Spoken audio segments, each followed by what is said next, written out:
Networking is an important part of my business. There can't be many businesses who wouldn't want a steady stream of referrals that business networking provides. Nothing beats face-to-face discussions and personal recommendations from people that other people trust. But how do you network efficiently? What do you do? What do you say at a networking event? Now in this video, I'll give you some simple tips to make your networking more successful.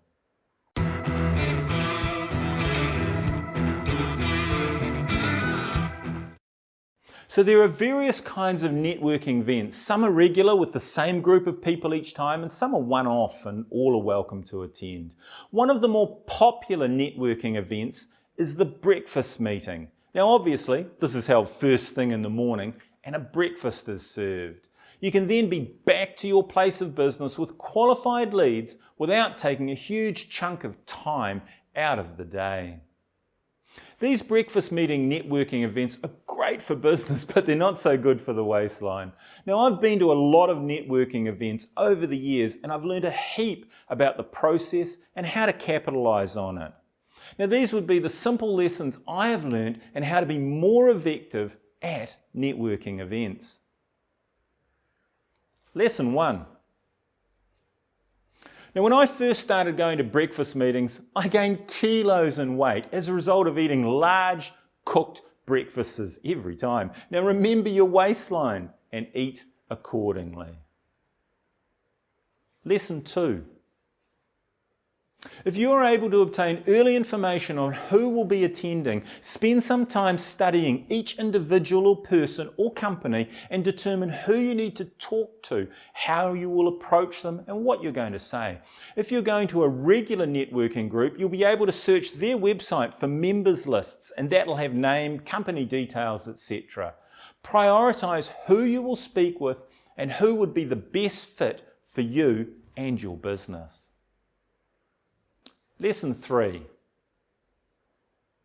When you are talking to people, don't babble on uncontrollably about what you do. Instead, ask plenty of questions about them. You're trying to get to the bottom of what their problems are in the areas where you can assist. Now, when you continuously talk about what you do and try to sell them your product or service, all you do is turn them off. However, by asking a series of simple questions, you will give them the impression that you are genuinely concerned about their difficulties. Now, once you've figured out what their top priority is, you can promote yourself as the solution to that problem.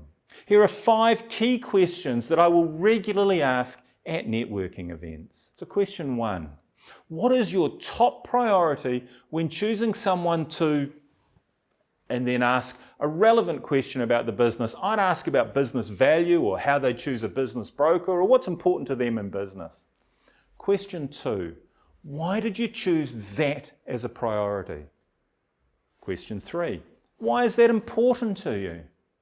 And question 4, what are the consequences of not being able to find, and you put in there whatever they answered to questions 2 and 3. And 5th and final question, why would that worry you? Now, these are magic questions and must be asked in the order stated above. It'll generate a great conversation and you will find out the motivating factors as to why they would want your product or your service. Lesson 4. Now, you may be required to provide an elevator pitch to advertise your service at some point during the meeting. Now, make that pitch appealing, professional, and memorable. Unless you regularly have blinding flashes of inspiration, don't just wing it. Remember, be prepared. Make sure that you know what you're going to say. You're an expert in your field, and the others in the meeting are wanting to hear what you say during your pitch. So now is not the time to be modest. You're likely to have 45 to 60 seconds, so preparation is the key to ensure you cover the points you feel are most important. An excellent strategy, which I use regularly, is to include a free offer. So I might offer a free one-to-one session with any business owner and provide that business with an appraisal, maybe tips on how to prepare a business for sale and how to get the best price at sale time. Now, I will often get a referral from someone who is in the early stages of planning and are keen to talk to me. I can then build that relationship over time. Develop a series of themed pitches, especially if you attend the same networking gathering every week, so people aren't bored listening to you.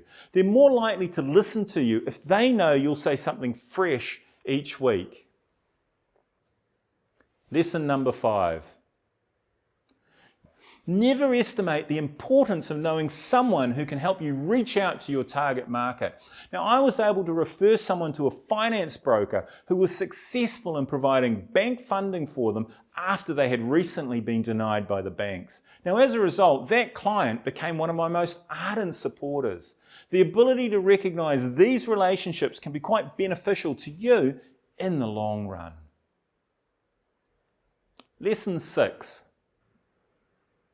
Say what you do and then do what you say. If you say you'll follow up, be sure you follow up. Never, ever promise to do anything that you don't intend to accomplish. People will not deal with or refer others to people that behave in this manner.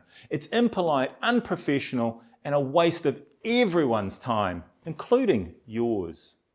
Now, I'm currently networking with a great group of people. If your business could benefit from referrals, and there can't be many out there who wouldn't want a steady stream of referrals, contact me to ask about coming along as my guest for our regular weekly brekkie meeting.